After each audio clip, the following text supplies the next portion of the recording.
All right, welcome back to another Jet Up Johnny video. I'm Johnny, and today we're going to be looking at the running backs in the NFL. And we're not going to do a full tier list today. I'm just going to give my top 10 running backs going into this 2022 NFL season. Before we get into it, I would just like to remind you, if you like this video, please like it. Click the like button and subscribe if you want to see more videos like this, and then also comment if you disagree with my rankings, if you agree with my rankings, if you're thinking I'm forgetting about somebody. I probably am not forgetting about them, but for some reason I'm keeping them off this list. The reason might not make as much sense to you as it does to me, but that's the beauty of doing this type of exercise. So anyways, let's get into it. Okay, starting off with number 10, the 10th best running back going into the 2022 NFL season for me, Najee Harris. I really was impressed by his season last year, and he was a super weapon out of the backfield in the passing game, as well as, like, I know his yards per carry wasn't great, but also Pittsburgh's offensive line is kind of a mess and maybe got slightly better, and it'll still be an issue for him. But just what he can do out of the backfield already in the passing game makes him such a good weapon. I had to sneak him onto the end of this list over some veterans that maybe some people are, think should be ahead of him, and I would say it's probably fair, but this is just where I'm leading in a future looking sense. Okay, at number 9, maybe I'm a little too low on this guy, but I have Austin Eckler as the 9th best running back in the NFL going into the year. I think that he is another ultimate weapon in the passing game. I don't think that his ceiling is super high in terms of running the football. I do think that he's effective in the way that they use him, and I think that they keep him fresh to a certain extent. But I don't know. For some reason, I don't think superstar when I think Austin Eckler, and it's possible that that's me just not catching up to the ability like that he's shown us. I don't know, but for right now, I'm gonna have as the number 9. At number 8, we got Saquon Barkley, and I know there will be people thinking that I have him too high. This is based purely off of just of raw talent, because there's not much that I can say to defend it. Like, if I'm basing it off of the last couple years, he's barely been on the field. His rookie season was unbelievable, and I loved him coming out of college. I think that he's just so fantastic, and I really hope the offensive line additions the Giants got will help him flourish, and the new system will help him flourish, because it's been real rough to see, even when he's been healthy, just the holes aren't opening up for him, or he's not finding them. I don't know, but I really believe in the talent of Saquon Barkley. Okay, at number 7, I have Joe Mixon, who I think has really impressed the last couple years. And I know he's in a great offense, and obviously that'll help a running back hit the ground running, so to speak. I'm really impressed with Mixon as a runner, and he does enough in the passing game that won't drag him down the list any further. I really think that he's a good runner, and he's the type of guy that they'll hand the ball to a bunch of times, like more than some of these other guys, because they know that he can carry the workload. I've been pretty impressed with what I've seen the last couple years from Joe Mixon. Okay, number 6, we have Alvin Kamara. He surprisingly, it shocked me to see that he's never had a 1,000 yard rushing season. But regardless of that, his yards per carry is always crazy good. We know what kind of weapon he is out of the backfield, what he has been for so many years. Just watching him play, he's different. He's like impossible to chase down or to tackle. It's so elusive. There's something special about Kamara, and so I'm going to have him sliding into the 6th position. All right, we reached our top 5. Number 5, I have Nick Chubb. Some people might think that's too low for Nick Chubb. I am holding him back a bit because he doesn't give us the passing game element that some of these other guys do.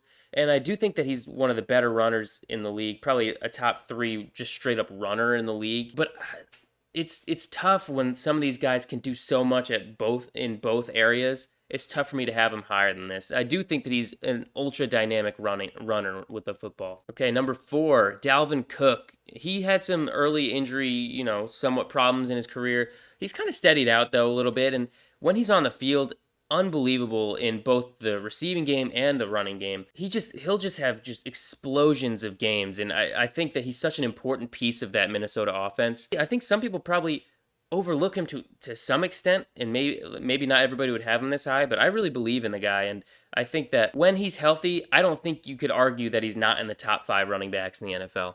Number 3, the oft-injured Christian McCaffrey. I think maybe if he could just show us a little more health, he'd have an argument to be the number 1 guy, because he's the type of dude that can catch 100 balls for 1,000 yards, like in the receiving game, as well as he could run for 1,000 yards. I'm not sure anybody else at the position has as much dual versatility as he does. I know there are some great candidates, and I've already spoken about a handful of them, but the way that an offense can revolve around Christian McCaffrey in both facets of running and receiving is just incredible to me. And I could not possibly have him any lower than third on this list. All right, so I think it's pretty obvious who my top two running backs left are.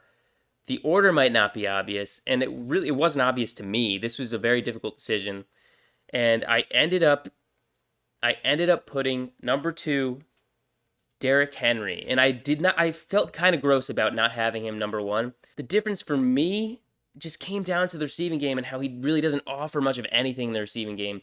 And I know it doesn't matter because he's Derrick Henry and he can run for 2,000 yards. You could give him 35 carries a game and he's just going to, deliver blows to the defense and just pile up 150 yards.